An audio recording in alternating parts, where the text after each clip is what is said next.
আমাদের ভৌতবিজ্ঞানে যেটা প্রথম চ্যাপ্টার রয়েছে সেটা দেখতে পাচ্ছ কি লেখা রয়েছে, পরিবেশের জন্য ভাবনা। তাই তো, পরিবেশের জন্য ভাবনা। তো আমাদের চারদিকে যা যা দেখতে পাচ্ছি সব সব মিলে কি বলো, পরিবেশ। হ্যাঁ, সেই পরিবেশের জন্য আমাদের ভাবনা। ঠিক আছে, তো সেটা নিয়ে আমাদের আজকে আলোচনা হবে। ওকে, তো তোমরা আগে আমাকে বলো, পরিবেশের সংজ্ঞা আমরা কিভাবে দেব, বা পরিবেশ কাকে বলে কিভাবে বলবো? কে বলতে পারবে পরিবেশ কাকে বলা হয়? আমাদের চারপাশে গাছপালা, জড়বস্তু, বস্তু যা কিছু দেখতে পারি, ঠিক, ওইগুলো মিলেই পরিবেশ। কিন্তু একটা সুন্দর সংজ্ঞা আছে, ঠিক আছে, সুন্দর করে বলা যায় আমাদের চারপাশে জীব জগৎ এবং জড় পদার্থ সকল কিছু মিলিয়ে আমরা এই পরিবেশের মানে আমাদের যে উপাদানগুলো রয়েছে সবগুলো নিজেদের মধ্যে একটা যে আন্তঃক্রিয়া করছে বা মিথস্ক্রিয়া করছে, যার জন্য জীবকুল বেঁচে থাকার একটা উপকূল পরিবেশ পাচ্ছে খুঁজে, বা উপকূল কি বলবো, একটা আদর্শ স্থান খুঁজে পাচ্ছে। সেই যে জায়গাটা বা সেই যে সবগুলো উপাদান মিলিয়ে যে একটা যে আন্তঃক্রিয়া, যেই উপাদানগুলোকে একত্রিতভাবে আমরা বলছি পরিবেশ। তাই তো, তো পরিবেশের যেগুলো উপাদান রয়েছে, জল আছে, বায়ু আছে, মাটি আছে, মানুষজন আছে, পশু পাখি আছে, গাছপালা আছে, সকল কিছু মিলিয়ে পরিবেশ। এই পরিবেশের মধ্যে যদি কোনো একটা উপাদানের বিঘ্নিত ঘটে যায়, তাহলে সেই পরিবেশটা কি আর ঠিকঠাক থাকবে না সমস্যা হবে? অবশ্যই সমস্যা হবে। তো সেই রকম সমস্যা কি কি হতে পারে, পরিবেশের উপাদানগুলো কি কি থাকছে, কি কি আছে, এবং কিভাবে আমাদের জীবনে এদের প্রভাব রয়েছে, সেগুলো নিয়ে আমরা আলোচনা করব। ঠিক আছে, তাহলে এই পরিবেশের একটা উপাদান হচ্ছে কি বলতো, বায়ুমণ্ডল। উপাদান কথার মানে হচ্ছে কি কি দিয়ে তৈরি। ঠিক আছে, তুমি যখন রান্না করছো তরকারি, তোর মধ্যে কি দিচ্ছ তুমি? ওর মধ্যে লবণ হলুদ দিচ্ছ, তুমি মশলাপাতি দিচ্ছ, তো এগুলো কি? এগুলো সব উপাদান। তো এইরকম পরিবেশ যে আছে আমাদের, এর একটা উপাদান কি বলো? বায়ুমণ্ডল। তো আমরা গল্প করব বায়ুমণ্ডলকে নিয়ে। বায়ুমণ্ডল, তাই তো। তো বায়ুমণ্ডল কেন বলছে? কারণ এই বায়ুমণ্ডলের মধ্যে মানে অনেকগুলো মানে এই বায়ুগুলো যে আছে, বায়ু তো একটা কি বলতো, একটা অবস্থা বা গ্যাসীয় অবস্থা। এর মধ্যে অনেক উপাদান আছে। কি কি উপাদান আছে? বায়ুর মধ্যে রয়েছে তোমার নাইট্রোজেন আছে, হাইড্রোজেন আছে, অক্সিজেন আছে, কার্বন ডাই অক্সাইড আছে, মিথেন আছে, সমস্ত গ্যাসগুলো একত্রে থাকছে বায়ুর মধ্যে। তাই এটাকে আমরা বলছি বায়ুমণ্ডল। এবার কথা হচ্ছে, এই বায়ুর অবস্থান কোথায়? আগে বলো, আমাদের পৃথিবীর আকৃতি কেমন? মানে প্রায় গোলাকৃতি। তো ধরে নিচ্ছে আমাদের পৃথিবীর আকৃতি হচ্ছে গোলাকৃতি।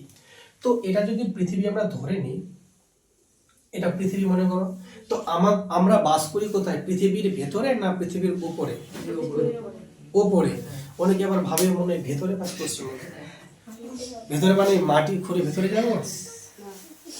এর ভেতরে তো সব মাটি আছে, তারপর তোমার বিভিন্ন রকম, তোমার জানো তিনটে আছে স্তর আছে।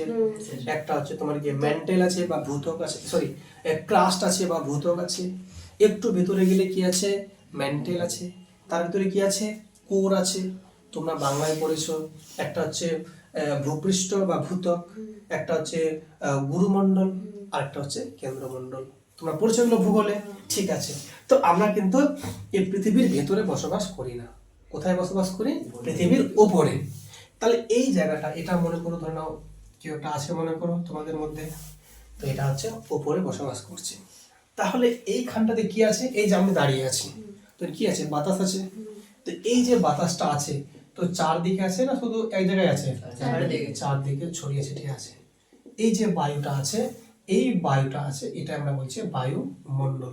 মানে এটা ডট ডট দেখাচ্ছে, মানে কি এরকম গ্যাসগুলো, গ্যাসের যে উপাদানগুলো ছড়িয়ে ছিটিয়ে আছে, তাই তো। তো এই বায়ুমণ্ডল মানে চারদিকের এই গ্যাসীয় উপাদানগুলো। এর মধ্যে কোন কোন গ্যাস থাকছে সেগুলো আমরা জানবো, এবং কতটা পরিমাণে থাকছে সেটাও আমরা জানবো। তো তোমরা বলো, এই বায়ুমণ্ডলের মধ্যে সব থেকে বেশি কোন গ্যাস থাকে? নাইট্রোজেন। বলো কোন গ্যাস? নাইট্রোজেন। নাইট্রোজেন। ঠিক আছে, নাইট্রোজেন গ্যাস সব থেকে বেশি পরিমাণে, যার চিহ্ন হচ্ছে Na2। ঠিক আছে, মানে দুটো পরমাণু মিলে বলো 78%। বা এটা এখনকার দিনে যেটা মান লিখছে একদম অ্যাকুরেট মান বা প্রায় কাছাকাছি 78.09%। বায়ুমণ্ডলে নাইট্রোজেনের যে পরিমাণটা 78.09। যদি বলি এটা স্যার কত ভাগের মধ্যে? 100 ভাগের মধ্যে। আমি ধরে নিচ্ছি যে আমি 100 লিটার আমি যে কোনো গ্যাস নিয়েছি, ঠিক আছে, ধরে নাও এই ঘরটা মনে করো, এখানে বায়ুমণ্ডল আছে বলে আমি বেঁচে আছি, তো এই পুরো ঘরটাতে ধরে নাও 100 লিটার আছে মোট গ্যাস বায়ু।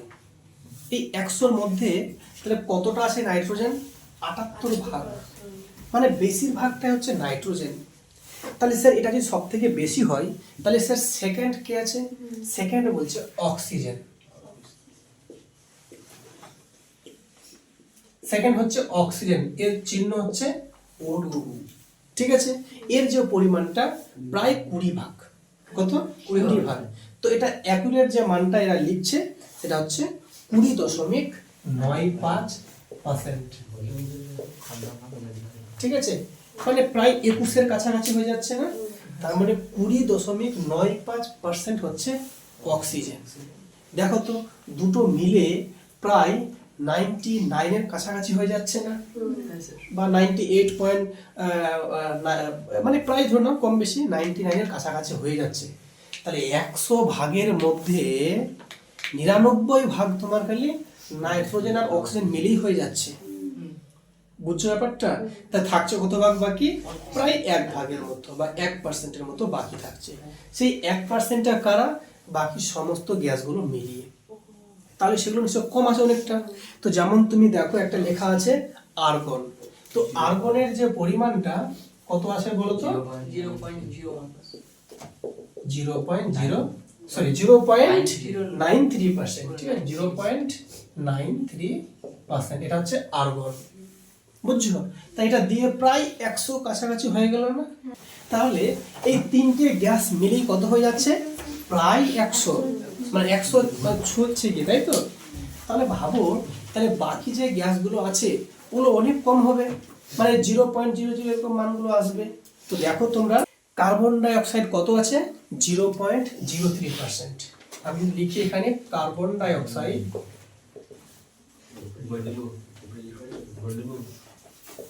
কত বলো? 0.03%। ঠিক আছে, শোনো, যদি কখনো পরীক্ষায় প্রশ্ন আসে যে কার্বন ডাই অক্সাইডের পরিমাণটা কত, তো নিশ্চয়ই এতখানি হবে না বা এতটাও হবে না, কারণ তুমি জানো অলরেডি যে নাইট্রোজেন সব থেকে বেশি, অক্সিজেন একটু কম, আর্গন আরো কম, আর এই তিনটে মিলে প্রায় 100 হয়ে যাচ্ছে। তাই যেগুলো থাকছে রিমেইনিং গুলো, যেমন কার্বন ডাই অক্সাইড অনেক কম হবে, তো জন্য 0.03, মানে অনেকটা কম। ঠিক আছে, মানে এদের তুলনায় কম। হ্যাঁ, এটা হচ্ছে CO2। CO2 মানে অক্সিজেন দুটো পরমাণু আর কার্বনের একটা পরমাণু মিলে একটা কার্বন ডাই অক্সাইডের একটা অণু তৈরি হয়। এর মধ্যে আরো আছে গ্যাস, যেমন তোমার নিয়ন আছে, আর্গন আছে, ইলেকট্রন আছে, জেনন আছে, রেডন আছে, জলীয় বাষ্প আছে, বিভিন্ন উপাদানগুলো, ওগুলো তাহলে আরো কম কম করে আছে। সবগুলো আমাদের মনে রাখার দরকার নেই। এই চারটা যদি মনে রাখতে পারো, একটা তুমি পরীক্ষায় পেতে পারো। ঠিক আছে, যদি কখনো পরীক্ষায় যদি প্রশ্ন বলে কত ভাগ নাইট্রোজেন, তুমি শুধু লিখেছো 78 ভাগ, তবুও তুমি মার্কসটা পেয়ে যাবে। কিন্তু সব থেকে ভালো হচ্ছে এটা লেখাটা মানে অতি উত্তম, 78.09%। ঠিক আছে, আর কোনো বুঝতে অসুবিধা হচ্ছে? হ্যাঁ, পড়াটা যেন এমন ভাবে রেডি করো যেন এখানেই হয়ে যায়। ঠিক আছে, এই দেখো নাইট্রোজেন 78.09, অক্সিজেন 20.95, আর্গন 0.93, আর একটা হচ্ছে কার্বন ডাই অক্সাইড 0.03। আমরা পড়ছিটা কি বলতো? বায়ুমণ্ডল পড়ছি। তো বায়ুমণ্ডল মানে কি? আমাদের আশেপাশে যে গ্যাসগুলো আছে প্রত্যেকটা উপাদান মিলেই তো বায়ুমণ্ডলটা আমাদের। তো সেই বায়ুমণ্ডলে প্রত্যেকটা গ্যাসের কতটা কি পরিমাণে আছে উপাদান, সেগুলো কিন্তু আমরা দেখে নিলাম। এরপরে আমরা যেটা জানবো সেটা হচ্ছে বায়ুমণ্ডলের বিভিন্ন স্তর। এই যে আমরা পৃথিবীটা এখানে আঁকছিলাম, এইটা মনে করো পৃথিবী। ঠিক আছে, হ্যাঁ ধরে নাও, ওকে। তো এই যে পৃথিবীর চারদিকে যে আছে বায়ুমণ্ডলগুলো আছে, তো একে একে কি করব আমরা কয়েকটা স্তরে ভাগ করে নেব, হ্যাঁ স্যার। কয়েকটা স্তরে ভাগ করে নেব। শোনো, এখানে যে ব্যক্তিটা আছে তার পক্ষে কিন্তু এভাবে এখানেও আছে, এখানে যে ব্যক্তিটা আছে এখানে কিন্তু এভাবে কিন্তু আছে ওই, সেটা কেমনি সেটা তো এখান থেকে পড়ে যাবে না, পড়বে না কেন? পৃথিবীর যে মাধ্যাকর্ষণ শক্তি বা যাকে আমরা বলি গ্র্যাভিটি, সেটার দ্বারা এ কিন্তু এই পৃথিবী সবাইকে আঁকড়ে ধরে রেখেছে, বুঝছো? যদি আমি বোর্ডটাকে ঘুরিয়ে দিই তখন মনে হয় স্যার এ সোজা আছে এ উল্টো আছে, তাহলে এর সাপেক্ষে এ উল্টো, আবার এর সাপেক্ষে ও উল্টো, কিন্তু সবাই ঠিকঠাক আছে নিজের জায়গায়। ঠিক আছে, তাহলে বলো তো এই লোকটা যেমন এখানে দেখতে পাচ্ছে বায়ুমণ্ডল, এই কিন্তু এখানে দেখছে বায়ুমণ্ডল। ঠিক আছে, পৃথিবী গোল হওয়ার জন্য এই রূপটা কিন্তু আমরা দেখতে পাচ্ছি। ঠিক আছে, তো বলছে এখানে যে এই যে বায়ুমণ্ডলটা আছে একে আমরা কয়েকটা স্তরে ভাগ করে নেব, কয়েকটা স্তরে ভাগ করে নেব। তো সেই স্তরগুলোর নামগুলো অনেকগুলো আছে, যেমন ট্রপোস্ফিয়ার আছে, স্ট্র্যাটোস্ফিয়ার আছে, ঠিক আছে, মেসোস্ফিয়ার আছে, আয়োনোস্ফিয়ার আছে, ওই একই একই কথা, আর আয়োনোস্ফিয়ার বা থার্মোস্ফিয়ার একই কথা। ঠিক আছে, তারপর আছে এক্সোস্ফিয়ার আছে, তারপর আছে ম্যাগনেটোস্ফিয়ার আছে। তো স্যার একটা প্রশ্ন বলবো, যে কি প্রশ্ন? স্যার এতগুলো যে আছে স্ফিয়ার মনে রাখবো কি করে? তার জন্য আমার একটা টেকনিক আছে। কি টেকনিক? শোনো, পরীক্ষার হলে যখন ভুলে যাবে তখন তুমি বলবে trust me in exam, trust me in exam, মানে পরীক্ষা হলে আমাকে বিশ্বাস করো। তো লিখবে প্রথমে trust, TRUST, trust me in exam. Sir এটা আবার কি জিনিস? এটা করলে তোমার ইজি হয়ে যাবে। দেখো তো এখানে TR দেখতে পাচ্ছ না? TR মানে ট্রপোস্ফিয়ার। এখানে ST দেখতে পাচ্ছ না? স্ট্র্যাটোস্ফিয়ার। এখানে ME আছে না? মেসোস্ফিয়ার। IN আছে না? আয়োনোস্ফিয়ার। X আছে এক্সোস্ফিয়ার, M আছে ম্যাগনেটোস্ফিয়ার। এই তিনটে আমি সরি কত 1 2 3 4 5 6 এই ছয়খানা স্ফিয়ার আমাদের পরপর খেয়াল রাখবো। কি দারুণ না? একদম। তাহলে আমাদের কোনো আর চিন্তাই থাকবে না কার পরে কে আসছে, জাস্ট সিম্পলি। তাহলে প্রথমে বলো, এটা যদি বলে দিই আমি, এটা হচ্ছে ট্রপোস্ফিয়ার মনে করো। তাহলে আমরা যদি বলি সব থেকে শুরুর স্ফিয়ার কোনটা? ট্রপোস্ফিয়ার। এর একটু উঁচুতে স্ট্র্যাটোস্ফিয়ার, এটা মনে করো স্ট্র্যাটোস্ফিয়ার মনে করো।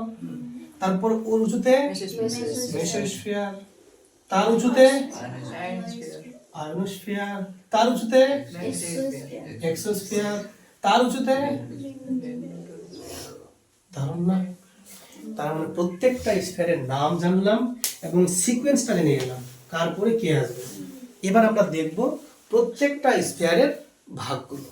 ঠিক আছে, তার প্রথমে কাকে নিয়ে গল্প করবো? ট্রপোস্ফিয়ার। তাহলে এবার তোমাকে যদি প্রশ্ন বলা হয়, ধর না বইয়ে কিছু লেখাই নেই, তোমাকে প্রশ্ন করেছে মানুষজন বা জীব জগৎ বা জীবকুল কোন স্ফিয়ারে বসবাস করে? ট্রপোস্ফিয়ারে। এটা শুরুর স্ফিয়ার না? ঠিক। এবার যদি প্রশ্ন আসে পরীক্ষায় যে এই যে স্যাটেলাইটগুলো, মানে যাকে আমরা বলি উপগ্রহ, কৃত্রিম উপগ্রহ, আর্টিফিশিয়াল স্যাটেলাইট, যেটা মানুষ বানায়, এই যে দেখছো এই চলে যাচ্ছে উপগ্রহগুলো উপরে আকাশে, তাহলে সেগুলো যে ঘুরছে পৃথিবীর চারদিকে, তাহলে সেগুলো কি ট্রপোস্ফিয়ার অনুমতি হবে? হবে না, নিশ্চয়ই নিশ্চয়ই বেশি দূরে গিয়ে উঠবে। তাহলে এগুলো একটু কমন সেন্স থাকলে তুমি আনসার করতে সহজে পারবে, তাই তো? তো চলো আমরা এবার ধীরে ধীরে তোমরা একটু লিখে নাও। বলো প্রথম স্ফিয়ারের নাম, দেখে দেখে বলো, চিন্তা কি আছে। সেকেন্ডের নাম, 3 নম্বরের নাম মেসোস্ফিয়ার, 4 নম্বরের নাম, আয়োনোস্ফিয়ার। 5 নম্বরের নাম, এক্সোস্ফিয়ার। 6 নম্বরের নাম ম্যাগনেটোস্ফিয়ার। সুন্দর। চলো এবার আমরা দেখে নেব প্রত্যেকটা স্ফিয়ার ডিটেলে ব্যাখ্যা করব। তো প্রথমে লিখব টিআর থেকে ট্রপোস্ফিয়ার। এই হচ্ছে ট্রপোস্ফিয়ার। ঠিক আছে, তো ট্রপোস্ফিয়ার আমরা যখন জানবো সেক্ষেত্রে আমাকে বলতে হবে এই স্ফিয়ারটা আমাদের প্রথম স্ফিয়ার বা প্রথম স্তর। স্ফিয়ার কথা ইংলিশে, বাংলায় বলছে স্তর, প্রথম স্তর, যেটা ভূপৃষ্ঠ থেকে স্বল্প উচ্চতায় থাকছে। তো সেটা প্রথম যেটা দেখো কি লেখা রয়েছে, সব থেকে যেটা বড় ইম্পর্টেন্ট হচ্ছে উচ্চতা। 16 থেকে 18 কিমি, প্রায় 16 থেকে 18 কিমি উচ্চতা হচ্ছে এই স্ফিয়ারটা কোত্থেকে, এই ত্বক থেকে। 2 কি বলতে পারি, এটি সব থেকে নিচের স্তর, এটি সব থেকে নিচের স্তর, রাইট। বলছে এই স্তরটাতে তুমি যত উপরে উঠবে তাপমাত্রা কমবে, যত উপরে উঠবে তত তাপমাত্রা কমবে। কেন স্যার? যত উপরে যাব তাপমাত্রা তো স্যার বৃদ্ধি হওয়ার কথা, সূর্যের কাছে যাচ্ছে না, কিন্তু না, তাপমাত্রা কমবে। কেন? তোমরা ভালো করে জানো সূর্যের যে আলোটা আসে না, ও কিন্তু আগে বাতাসকে গরম করে না, তাই তো? সূর্যের আলো সবার প্রথমে এসে পড়ে কোথায় জানো? মাটিতে এসে পড়ে, ভূপৃষ্ঠে এসে পড়ে। তো সূর্যের আলো যখন সবার আগে যখন ভূপৃষ্ঠে এসে পড়লো, সেই ভূপৃষ্ঠ আগে গরম হবে, তারপর সেই তাপটা ধীরে ধীরে উপর দিকে উঠবে, বুঝছো? তাহলে কোনো একটা মুহূর্তে এখানে বেশি গরম হবে না এখানে বেশি গরম হবে? নিশ্চয়ই নিচে বেশি গরম হবে, কারণ এখানে বেশি হিট, এই হিটটা যেতে উপরে যেতে যেতে উপর দিকে যাচ্ছে, তার মানে তাপটা নিচের দিক থেকে উপর দিকে উঠছে। সেক্ষেত্রে কোনো মানে ট্রপোস্ফিয়ারে নিচে সব থেকে তাপমাত্রা বেশি, আর যত উপরে যাবে তো তাপমাত্রা কম। ঠিক আছে, তাহলে এবার স্যার তাপমাত্রা যে কমছে, যদি আমি 1 কিমি উপর দিকে যাই, তাহলে এখানকার তাপমাত্রা আর ওখানকার তাপমাত্রা সেম থাকবে না কম থাকবে? অবশ্যই কম থাকবে। বলছে 1 কিমি উচ্চতা উঠলে 6.5 ডিগ্রি তাপমাত্রা কমে যায়। বুঝতে পেরেছো? তাহলে লেখো যে প্রতি কিমি উচ্চতা বৃদ্ধিতে তাপমাত্রা 6.5 ডিগ্রি সি কমে। 1 কিমি উচ্চতা উঠতে গেলে 6.5 ডিগ্রি তাপমাত্রা কমে, বুঝছো? এর আরেকটা কারণ আছে, যত উপর দিকে যাবে, এই যে এখানে এত ধুলোবালি আছে না, এখানে যে হারে ধুলোবালি আছে, গ্যাসের ঘনত্ব আছে, তুমি যত উপর দিকে যাবে তার যে ঘনত্বটা কমে যাবে, বুঝছো? যত তুমি উপরে যাবে এই গ্যাসগুলো এই পরিমাণটা কিন্তু এতটা থাকবে না, কমতে থাকবে, বুঝছো? তাহলে উপরে যত যাবে তাহলে গ্যাসের ঘনত্ব বাড়বে না কমবে? কমবে। ঘনত্ব কেন কমবে?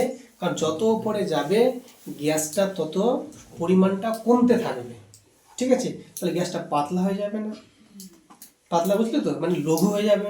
যেহেতু লঘু হয়ে যাচ্ছে, সেখানে কিন্তু ওই যে তাপটাকেও ধরে রাখতে পারছে না, তাপটাকে যে ধরে রাখতে পারছে না, তো অবশ্যই তাপমাত্রা কম হবে। যদি আমি এখানে জমিনে বলি, মাটিতে বলি, এখানে মাটিতে ধুলোবালি, গ্যাস, কণাগুলো সংখ্যা বেশি, সংখ্যা যদি বেশি হয় তা যতটা তাপ আসছে সবটাকে কি ধরে রাখতে দিচ্ছে না? যে ধরে যদি রেখে দেয় তা তাপটা এখানে বাড়িয়ে দিচ্ছে না? এই কারণে এখানে তাপমাত্রাটা বেশি, বুঝতে পেরেছো? তো সেটা হচ্ছে যে 1 কিমি উচ্চতা বৃদ্ধিতে 6.5 ডিগ্রি তাপমাত্রা কমে যায়। তো বলো তো, মাটি থেকে যদি উপর দিকে যাই মানে কেমন? স্যার যদি আমি পাহাড়ে যাই, পাহাড় বলা ভুল হবে, পর্বত, যদি পর্বতে যাই ওটা উঁচুতে আসে না, যদি উঁচুতে যাই তাহলে তাপমাত্রা কমবে না বাড়বে? কমবে। এই কারণে পর্বতের উঁচুতে গেলে ঠান্ডা লাগে, বুঝতে পেরেছো? কারণ উঁচুতে আসে না। উঁচু মানে কি? ঘনত্ব কম আছে গ্যাসের, যদি গ্যাসের ঘনত্ব কম হয়, ঘনত্ব মানে কি বলতো? গাঢ়, কতখানি আছে গাঢ়, বুঝছো? বুঝলে ব্যাপারটা? ঝোল, গাঢ় ঝোল হয়, পাতলা ঝোল হয়। হ্যাঁ, গাঢ় মানে কতটা ওর মধ্যে বেশি আছে। যাই হোক, তো এবার গল্পটা হচ্ছে যে এইরকম ভাবে যত আমরা উপর দিকে যাচ্ছি ঘনত্ব কমছে এবং তাপমাত্রাটাও কমছে। কোন স্ফিয়ারে বলছি? ট্রপোস্ফিয়ারে। তাহলে বলো তো, কোনো একটা লোক যদি পাহাড়ের উপর দিকে ওঠে বা পর্বতে ওঠে, তাহলে সেক্ষেত্রে অক্সিজেনের পরিমাণটা কমবে না বাড়বে? অবশ্যই কমবে। স্যার আপনি তো এক্ষুনি বললেন ঘনত্ব কমবে, তো ঘনত্ব মানে কি? গ্যাসের কণাগুলো কমে যাবে, মানে নাইট্রোজেন কমে যাবে, অক্সিজেন কমে যাবে, সবই কমে যাবে। যদি কমে যায় তা লোকটার পক্ষে যে পর্যাপ্ত অক্সিজেন পাবে কি? আর পাবে না। যে রে জান বাঁচা রে, একটা সিলিন্ডার গুলো দে। কিসের সিলিন্ডার? অক্সিজেন। জানটা একটু বাঁচাই, বুঝছো? তো যাই হোক, তো এটা বুঝলে। এবার যদি তোমাকে বলা হয় ঝড় বৃষ্টি এখানে হচ্ছে না, হচ্ছে কি হচ্ছে না? ঝড় বৃষ্টি হচ্ছে, বজ্রপাত হচ্ছে, কত কি হচ্ছে, মেঘ জমছে, ধুলোবালি, গান বাজনা, কত কি হচ্ছে, সব কোন স্ফিয়ারে? ট্রপোস্ফিয়ারে। তাহলে এখানে সবসময় যে আছে মানে একটা মনে হচ্ছে না যে শান্ত, কোনো ভাবই নাই, সব অশান্ত, সব কিছু অশান্ত। কারণ সারাক্ষণ কি হয় মানে কি বলো, ঝড় ঝড় বলো বা বজ্রপাত বলো, বৃষ্টিপাত বলো, ধুলোবালি বলো, সব কিছু এখানে আসে না। এই জন্য এটার নাম হচ্ছে ক্ষুব্ধ মণ্ডল। তার ট্রপোস্ফিয়ারের অপর নাম ক্ষুব্ধ মণ্ডল। ক্ষুব্ধ, বিক্ষুব্ধ মানে তো বোঝা যাচ্ছে, বুঝতে পেরেছো? আচ্ছা, দেখো তাহলে এটাকে বলা হচ্ছে ক্ষুব্ধ মণ্ডল। ক্ষুব্ধ মণ্ডল কেন বলা হয়? তো বলবে কারণ এই স্তরেই বৃষ্টিপাত ঘটে, ঝড় ঝঞ্ঝা হয়, বজ্রপাত ঘটে, সবকিছু ট্রপোস্ফিয়ারে। তাই এটার নাম কি বলো? ক্ষুব্ধ মণ্ডল। আর এখানে যেহেতু আজকে বৃষ্টি আছে, কালকে নাও হতে পারে, আজকে দিন খারাপ, কালকে ভালো হতে পারে, তাহলে এখানে আবহাওয়া পরিবেশ সারাক্ষণ বদলায়, বদলায় কি বদলায় না, প্রতি মুহূর্তে বদলায়। সেই জন্য এটাকে আমরা বলি পরিবর্তনশীল মণ্ডলও বলতে পারি। বুঝছো? এবার আমরা কি আছে বলো, স্ট্র্যাটোস্ফিয়ার। তো বলছে শোনো মন দিয়ে, এটা যে পৃথিবী, তো আপনি বললেন স্যার এটা হচ্ছে ট্রপোস্ফিয়ার, এর পরে যে স্ফিয়ারটা আছে তার নাম কি? স্ট্র্যাটোস্ফিয়ার। এই যে স্ট্র্যাটোস্ফিয়ারটা আছে, তো এটা এখান থেকে শুরু হবে না, এটা এখানে অবধি শেষ। তো যখন এটা শুরু হচ্ছে স্ট্র্যাটোস্ফিয়ার আর ট্রপোস্ফিয়ার শেষ হচ্ছে, এর মাঝে একটা স্যার ছোট্ট একটা স্ফিয়ার থাকে, ছোট্ট কি থাকে বলো, স্ফিয়ার থাকে। সেই যে স্ফিয়ারটা থাকছে, সেই স্ফিয়ারটা কিন্তু একটা হালকা মানে মোটা টাইপের। এইখানে যে স্ফিয়ারটা আছে তার নাম হচ্ছে ট্রপোপজ। হ্যাঁ, ব্যাপারটা কি স্যার ঠিক বুঝলাম না। বলছে ব্যাপারটা ঠিক এরকম,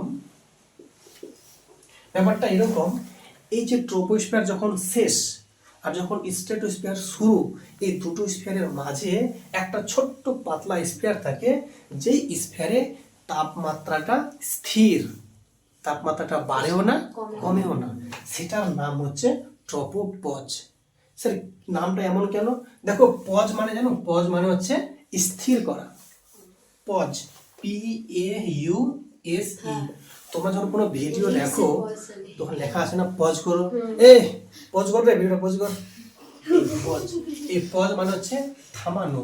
তো কি থেমে যাবে স্যার? তাপমাত্রা থেমে যাবে। তাহলে যদি একটা নির্দিষ্ট কোনো স্ফিয়ারে গিয়ে তাপমাত্রাটা থেমে যায়, ঠিক আছে, তার নাম হচ্ছে ট্রপোপজ। বুঝে গেছো? ওকে, এবার আমরা চলে যাব কোথায় বলো, স্ট্রোপজ। তো এটা স্যার কতখানি হয়? আচ্ছা আমি বলো তো, তোমাদের এটা মোট কতটা হাইট বলেছে? 16 থেকে 18 কিমি, মানে কোথাও 16 কিমি 18 কিমি মানে হয়ে থাকে। তো এই 16-18 কিমির মাঝে প্রায় 10 থেকে 16 অব্দি যে গ্যাপটা আছে, প্রায় এই 4-5-6 কিমির মধ্যে, সেই গ্যাপটা হচ্ছে ট্রপোপজ। ঠিক আছে, মানে 10 কিমি উচ্চতায় যে তাপমাত্রা থাকবে, 12তে তাই থাকবে, 13তে তাই থাকবে, 14, 15, 16 কিমিতে সেম থাকবে। বুঝছো? ওকে, তার ট্রপোস্ফিয়ার কমপ্লিট। এবার কি জানবো? স্ট্র্যাটোস্ফিয়ার। স্ট্র্যাটোস্ফিয়ার, এই বোর্ডটা এত নোংরা হয়েছে, মিটছি না। ওটা যেমন ছিল শুরু থেকে শুরু করে একদম 16 বা 18 কিমি অবধি, এটা ওই 16 কিমির উপরে প্রায় 45 কিমি অবধি বিস্তৃত হচ্ছে এই স্ট্র্যাটোস্ফিয়ার। তাহলে দেখো ওই 16 থেকে কত বলো, 45 কিমি, এই অবধি বিস্তৃত হচ্ছে স্ট্র্যাটোস্ফিয়ার। বুঝতে পেরেছ? হ্যাঁ, তো বলছে এই স্ফিয়ারে, আচ্ছা ট্রপোস্ফিয়ারে যেমন অনেক ছিল ঘনত্ব না, অনেক গ্যাস, অনেক ধূলিকণা, অনেক কণা, এইরকম কিন্তু স্ট্র্যাটোস্ফিয়ারে এত ধূলিকণা নেই, এখানে একটু কম। হ্যাঁ বলো, যত উপরে যাবে তত কিন্তু ঘনত্ব কমবে। এই স্ট্র্যাটোস্ফিয়ারে গিয়ে সংখ্যার যে ঘনত্বটা, কণাগুলোর যে পরিমাণটা অনেকটা কমে গেছে। তাহলে এই অংশটা ক্ষুব্ধ হবে নাকি শান্ত হবে? শান্ত হবে। তাই এর অপর নাম হচ্ছে শান্ত মণ্ডল। এর অপর নাম তাহলে কি? শান্ত মণ্ডল।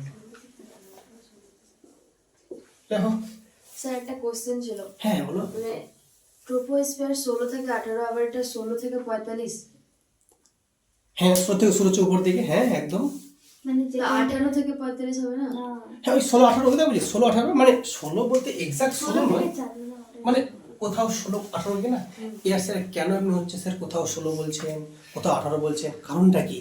কারণটা হচ্ছে পৃথিবী সম্পূর্ণ গোল নয় যে, পৃথিবী পুরোপুরি গোল কি না। কোথাও একটু চ্যাপ্টা আছে না, এই সাইডে চ্যাপ্টা আছে, তো এই জন্য কোথাও 16 কোথাও 18 কি, বুঝতে পেরেছো? হ্যাঁ তো এটা 16 লিখতে পারো বা 18, ঠিক আছে কোনো সমস্যা নেই, ওই 16-18 থেকে আর কি, তাই আমি 16ই বললাম, কোনো ব্যাপার নেই, 18 কোনো সমস্যা নেই, ঠিক আছে। তো এই যে 45 কিমি অবধি বিস্তৃত, সেটা হচ্ছে স্ট্র্যাটোস্ফিয়ার বা শান্ত মণ্ডল। কেন? এখানে ঘনত্ব কমে যাচ্ছে, ধুলোবালি নেই, গ্যাসের কণা বেশি নেই, কোনো সমস্যাই নেই, ঝড়ঝঞ্ঝা কিছুই নেই, ঠিক আছে। তো দেখো তোমরা, আশা করি বুঝতে পারছো, বইয়ে তোমরা বইটা খুলে একটু দেখো। ট্রপোস্ফিয়ারে যেমন তাপমাত্রা যেমন বাড়ছিল না কমছিল বলো তো? কমছিল। এখানে তাপমাত্রা এবার বাড়বে, তাপমাত্রা একটু বাড়বে, ঠিক আছে।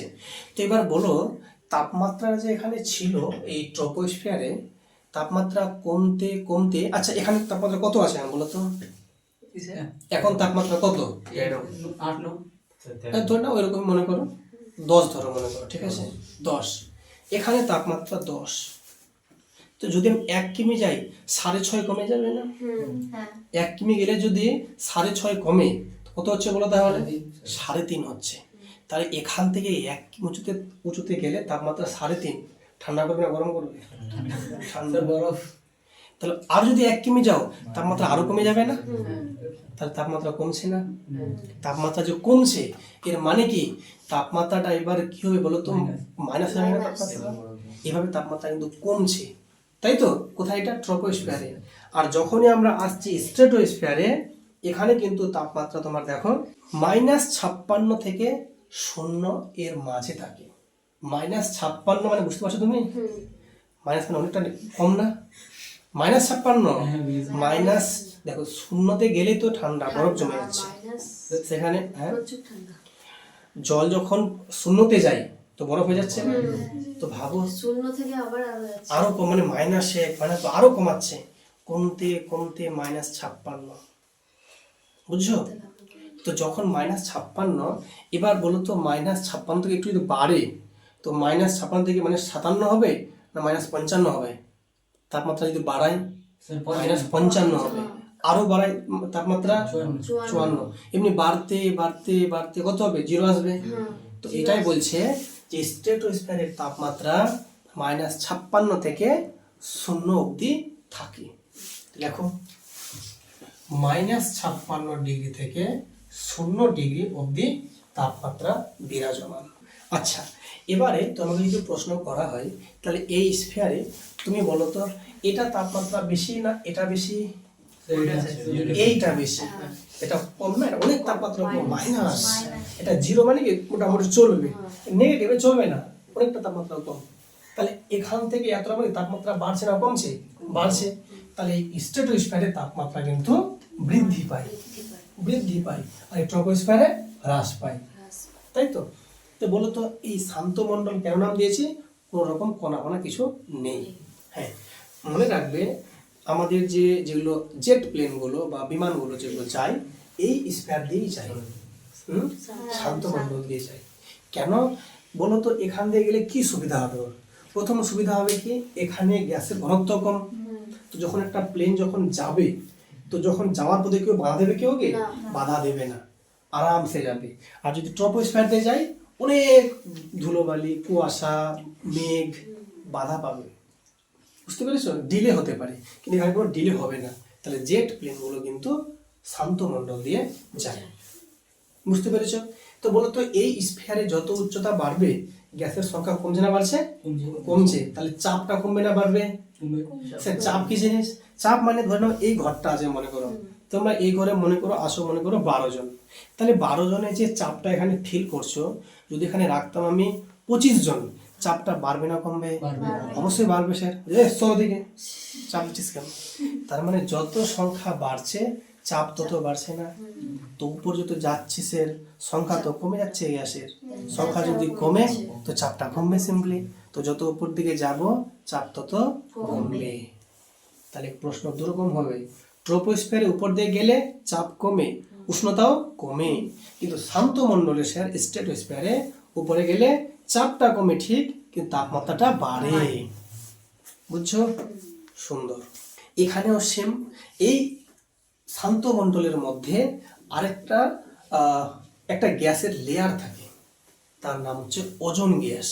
তোমরা জানো যে ওজোন গ্যাসের যে সংকেত O3, ওজোন গ্যাসের সংকেত কি O3, এটাকে বলা হয় অ্যালোট্রপ। মানে O2 মানে কি অক্সিজেন না, O3 মানে কি ওজোন।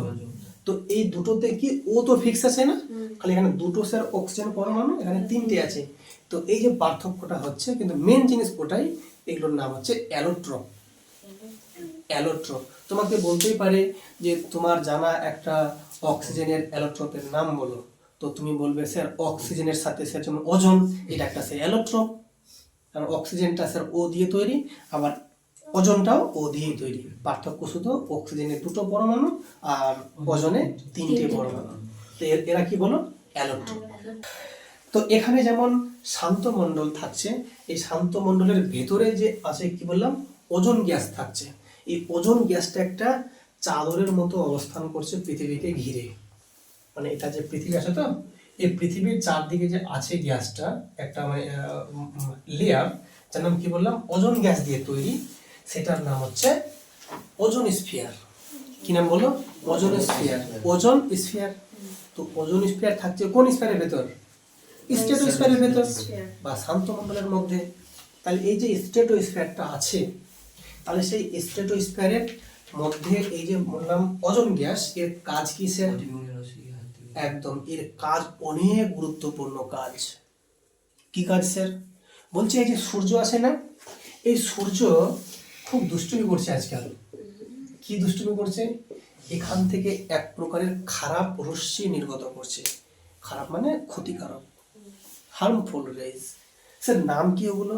অতি বেগুনি রশ্মি, বা ইংলিশে বলছে আলট্রা ভায়োলেট রে, বা ইউভি রশ্মি। ইউভি রশ্মি, এই রশ্মিটা স্যার খুব খারাপ।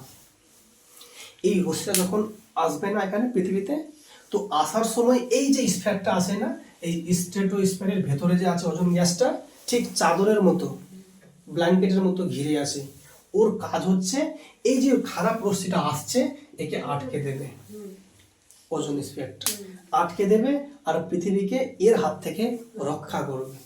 স্যার একটা প্রশ্ন করবো? যদি স্যার এই রশ্মিটা যদি চলে আসতো ভেতরে, কি হতো? যদি এসে যেত এই রশ্মিটা এত গরম, যদি কোনো এটা যদি না থাকতো এই আবরণটা, কার আবরণ? এই ওজোন গ্যাসের যদি আবরণ না থাকতো চাদরের মতো, কি হতো?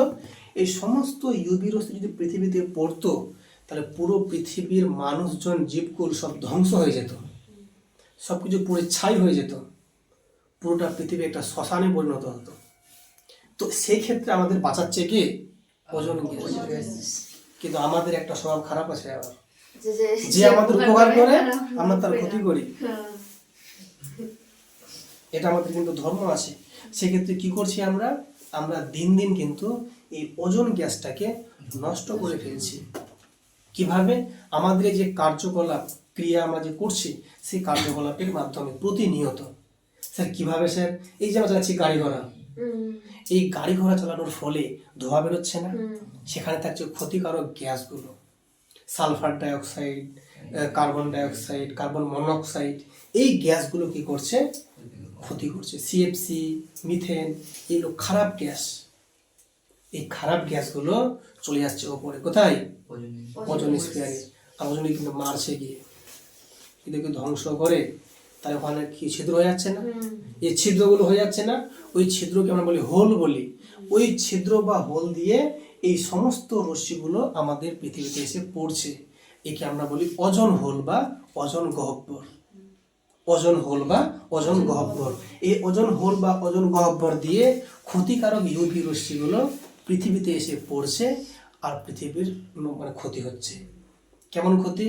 যেমন তোমরা শুনবে জমিতে ধান হচ্ছে না, বা বেগুন লাগাচ্ছি ধসা রোগ হয়ে যাচ্ছে।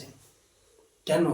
ইউভি রশ্মি এসে পড়ছে আমাদের পৃথিবীতে, আর দিয়ে যেখানেই পড়ছে ক্ষতি করে দিচ্ছে।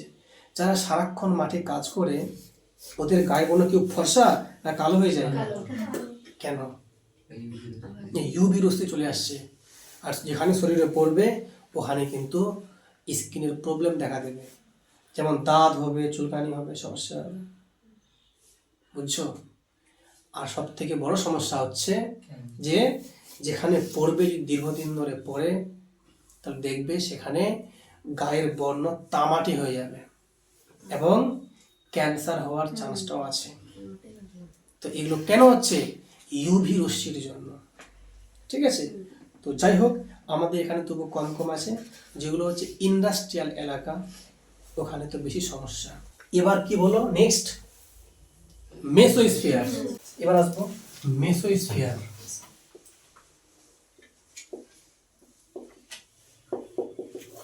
মেসোস্ফিয়ার, হ্যাঁ, শোনো মন দিয়ে।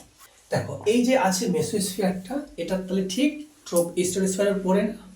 স্ট্র্যাটোস্ফিয়ার ঠিক পরে বলছে এটা হচ্ছে প্রায় 50 থেকে 80 কিমি ডিস্টেন্স অবধি থাকে। বুঝছো? 50 থেকে উপরে কত? 80 কিমি অবধি থাকে এই মেসোস্ফিয়ার। ঠিক আছে? বলছে স্যার, আপনি বললেন না ট্রপোস্ফিয়ারের তাপমাত্রা কমে কমে, আর স্ট্র্যাটোস্ফিয়ারের তাপমাত্রা বাড়ে, আর মেসোতে আবার কমবে, আবার কমবে। ঠিক আছে? প্রথমে বাড়ে, কমে, ফের বাড়বে, সরি, প্রথমে কমবে, বাড়বে, আবার কমবে। তাহলে মেসোস্ফিয়ারের তাপমাত্রা কমবে। ঠিক আছে? এই তাপমাত্রা কমতে কমতে কমতে অনেক কমে যাবে, মাইনাস পার হয়ে যাবে, মানে -80-90 চলে যাবে তাপমাত্রা। ঠিক আছে? তো তোমাদের বইয়ে কত লেখা আছে বলো? প্রায়, হ্যাঁ, -93 বলছে। তো এখানে তাপমাত্রা প্রায় -93 ডিগ্রি সেন্টিগ্রেড। বুঝছো? বলছে যতগুলো স্ফিয়ার আছে সবার থেকে তাপমাত্রা কম কোথায়? মেসোস্ফিয়ারে। এটা পরীক্ষায় প্রশ্ন আসবে, কোন স্ফিয়ারের তাপমাত্রা সব থেকে কম? মেসোস্ফিয়ার। ঠিক আছে? তাহলে যদি প্রশ্ন বলা হয় সব থেকে শীতলতম স্তর কোনটা? মেসোস্ফিয়ার। আচ্ছা, মনে রাখবে, যখন কোনো উল্কা পিণ্ড যখন এসে যখন পড়ে পৃথিবীতে, বা যখন তোমরা পড়েছো তোমরা অবশ্য, যে কোনো উল্কা বা তারা যখন কোনো খসে যখন পড়ে, আমরা শুনেছি, তো ওটা কিন্তু দেখবে যে এই পৃথিবীতে আসার আগে পুরো ছাই হয়ে যায়। এটা কোথায় এসে ছাই হয়? মেসোস্ফিয়ারে। খেয়াল রাখবে, এটা খুব ইম্পর্টেন্ট কথা, যে মেসোস্ফিয়ারে উল্কা পিণ্ড পুড়ে ছাই হয়ে যায়। তাহলে বলো, মেসোস্ফিয়ারের তাপমাত্রা কমলো না বাড়লো? কমলো। এরপরে কোন স্ফিয়ার আছে? ইন মানে আয়নোস্ফিয়ার, এর অপর নাম থার্মোস্ফিয়ার। কি নাম বলো? থার্মোস্ফিয়ার। থার্মো, তোমরা শুনেছো থার্মোমিটার? থার্মোমিটার কি দিয়ে, কি করা হয়? ওটা দিয়ে জ্বর মাপা হয়, গায়ের তাপমাত্রা মাপা হয় না? তাহলে থার্মো মানে তো তাপমাত্রা, তাহলে তাপমাত্রা হাই হবে নিশ্চয়ই, তাহলে তাপমাত্রা বাড়বে, তাহলে থার্মোস্ফিয়ারের তাপমাত্রা বৃদ্ধি পায়, তাই তো? তো এখানে তাপমাত্রা বাড়তে বাড়তে বাড়তে বাড়তে প্রায় 1000 ডিগ্রি পার হয়ে যায়, 1000 ডিগ্রি পার হয়ে যায়। বলছে তাপমাত্রা ম্যাক্সিমাম যায় 1250 ডিগ্রি তাপমাত্রা। ভাবতে পারছো? 100 ডিগ্রি তাপমাত্রায় জল ফুটে টকবক করে, সেখানে তাপমাত্রা 1200 ডিগ্রি তাপমাত্রা, প্রায় 1250 ডিগ্রি। তাহলে কি হারে গরম, ভাবো একবার। কোথায় এটা? নামই তো থার্মোস্ফিয়ার। এখানকার গ্যাসের যে কণাগুলো আয়নে পরিণত হয়ে যায়, এত তাপমাত্রা কি হয়ে যায়? আয়ন। এই জন্য এর অপর নাম আয়নোস্ফিয়ার।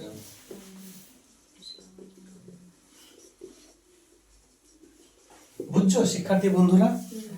হ্যাঁ, তাই এর অপর নাম কি আবার? আয়নোস্ফিয়ার। ঠিক আছে?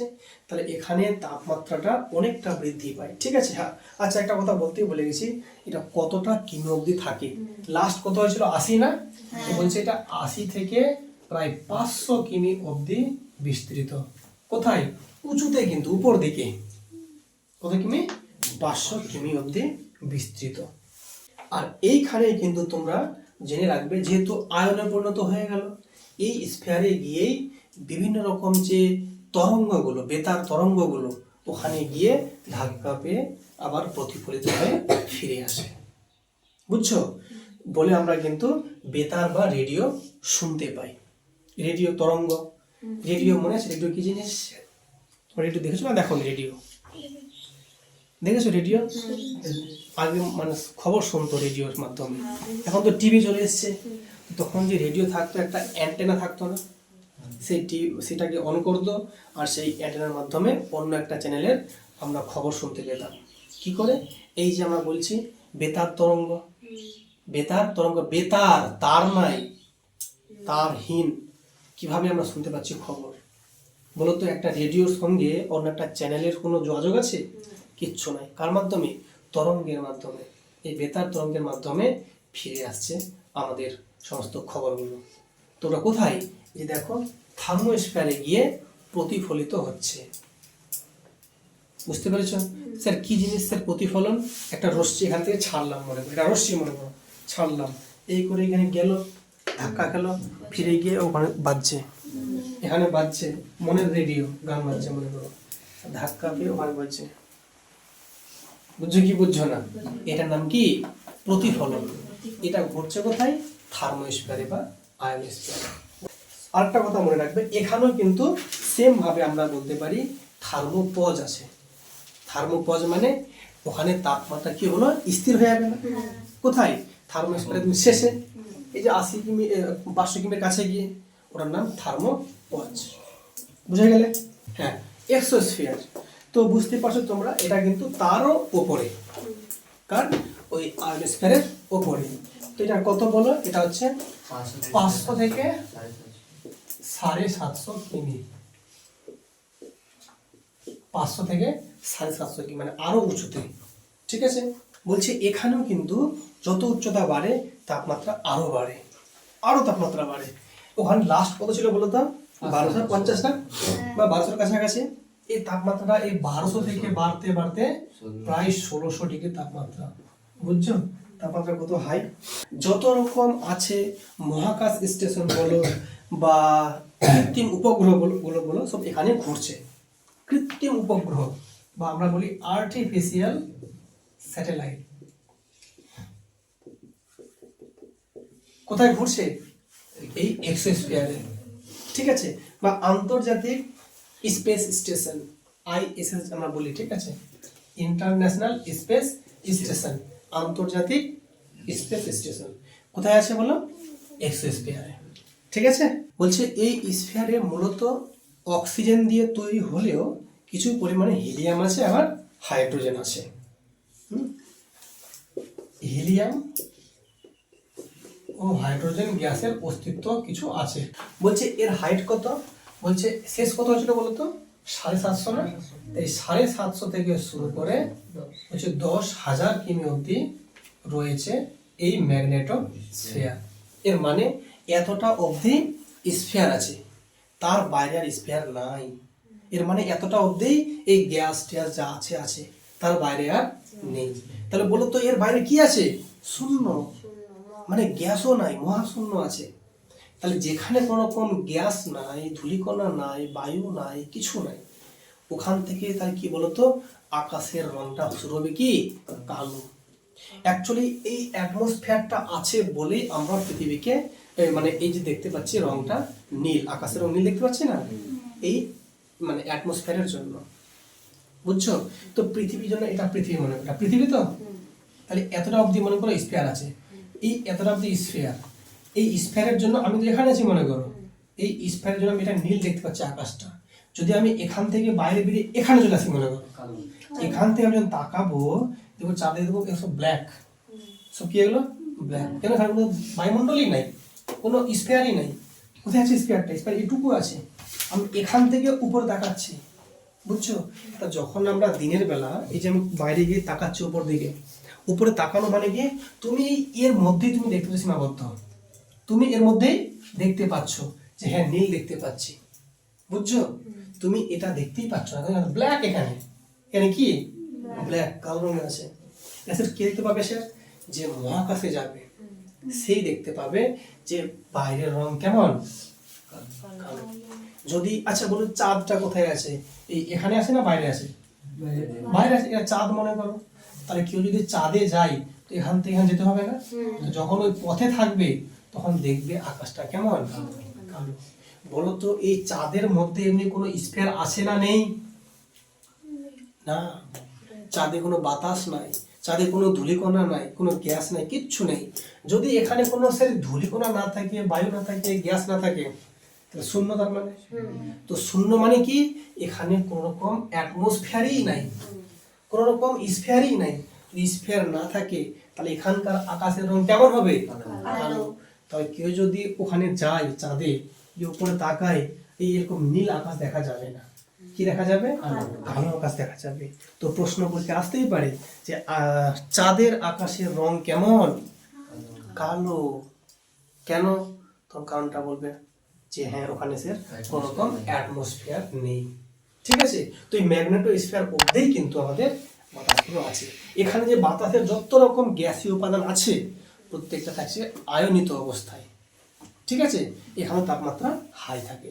ঠিক আছে, আর এখানে অনেক রকম ভ্যালেন এলেন যে আমাদের কি ওটাকে বলছে বিকিরণ বলছে, ভ্যান এলেন বিকিরণ বলয়গুলো এখানে কিন্তু দেখা যায়। কিন্তু গ্যাস তো কি থাকছে, আয়নিত। ঠিক আছে, তো এটা আশা করি তোমরা বুঝতে পেরেছো। আমাদের সমস্ত স্পেয়ার পড়া কমপ্লিট। তো তোমরা আশা করি বুঝতে পেরেছো। তো আরেকটা কথা মাথায় রাখবে, আমরা যেগুলো ভাগ করলাম না স্পেয়ারগুলো, ট্রোপোস্ফিয়ার বললাম, স্ট্র্যাটোস্ফিয়ার বললাম, মেসোস্ফিয়ার বললাম, এই পরপর তিনটা স্ফিয়ারে যে গ্যাসগুলো থাকছে সমানুপাতে থাকছে বা সমান অনুপাতে থাকছে। আর তারপরে যখন তুমি উপরে যাবে, মানে তুমি আয়নোস্ফিয়ারে যাও, তুমি চলে যাও এক্সোস্ফিয়ারে, তুমি চলে যাও ম্যাগনেটোস্ফিয়ারে, তখন আর গ্যাসগুলো সমান অনুপাতে থাকে না। তখন ওটার নাম আমরা বলি বিষম স্ফিয়ার বলতে পারি বা বিষম মণ্ডল বলতে পারি। তাহলে বলো তো সমমণ্ডল কটা স্ফিয়ার নিয়ে, তিনটা। কি কি? একটা ট্রোপো, একটা স্ট্রেটো, একটা মেসো। এই তিনটে স্ফিয়ার হচ্ছে আমাদের সমমণ্ডল। আর বাকি যে তিনটে আমি বললাম আয়নোস্ফিয়ার, এক্সোস্ফিয়ার, ম্যাগনেটোস্ফিয়ার, সেগুলো হচ্ছে বিষম মণ্ডল, ওখানে সমান অনুপাতে পরিবর্তিত হয় না।